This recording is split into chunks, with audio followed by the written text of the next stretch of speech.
I just started recording. Can you say that one more time? Cool. You just cut out when you don't need. Hello, my name is Devin Jameson, and I'm going to talk about college students learning ASL as a second language. The website leadingwithlanguage.org states through studies they have shown learning a second language will boost your brain power, your memory, the job opportunities, and also prolong dementia setting in late adulthood. Now, who here would like to learn a second language while in college? Currently, I'm in my sophomore year learning a second language. With that in mind, I would like to inform you of a choice to pick from a different language other than Spanish, Chinese, and Japanese. The other language is ASL. But before we get any further, let's break down ASL real quick. First, we'll go over the knowledge of ASL to tell you how the language is. Next, we'll go over the breakdown of ASL and how it is different from English. Then finally, we'll go over the usefulness of ASL as a second language. Now that I've introduced the three main points of my speech, what is ASL? ASL is an abbreviation or a short term for American Sign Language.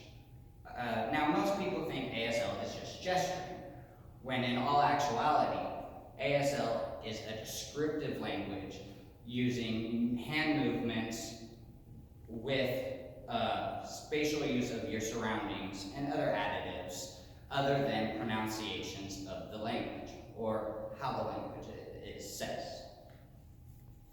Now, the structure of the language in full aspect shows that you need to have facial features, placement on your body, and circumlocution, or a different way to state something if not understood.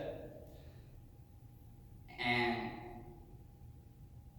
then integrates it all with hand movements. Connecting all these little instruments simultaneously within the language brings the language alive and into a visual communication known as American Sign Language. Though there are differences in the structure of grammar in ASL with comparison to English. Which brings me to my next topic of why the breakdown of ASL is different to English. From the book Signing Naturally gives insight between English and ASL and how they are different. One example would be the grammar of ASL compared to the grammar of English, where ASL grammar goes in the sequence of time, subject, object, describe, model, or an abbreviation to SOTA. So say, I'm going to the store. That would translate me, store, go. So now after kind of looking a little bit into the ASL grammar and how it is different from English, we'll finally look at the usefulness of ASL as a second language. Because we have learned earlier, learning a second language later on could be beneficial. Let's look at how ASL fits into that category.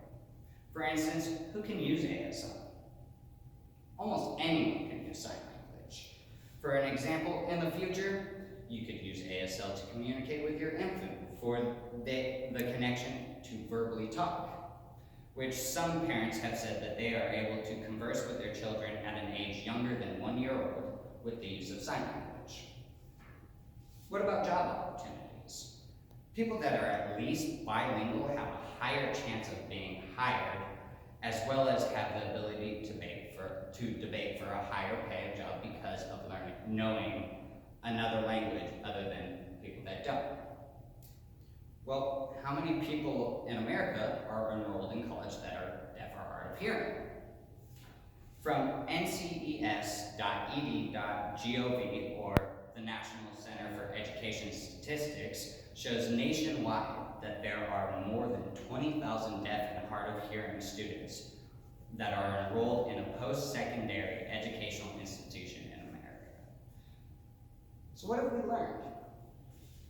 Now that we have learned, one, American Sign Language is a visual language using facial expressions, circumlocution, placement on body, all integrated with hand movements. Second, the difference to grammar of English compared to ASL grammar. Then, at last, the usefulness of learning ASL for a second language while in college. With that little bit of information about ASL, what's going to be your next language?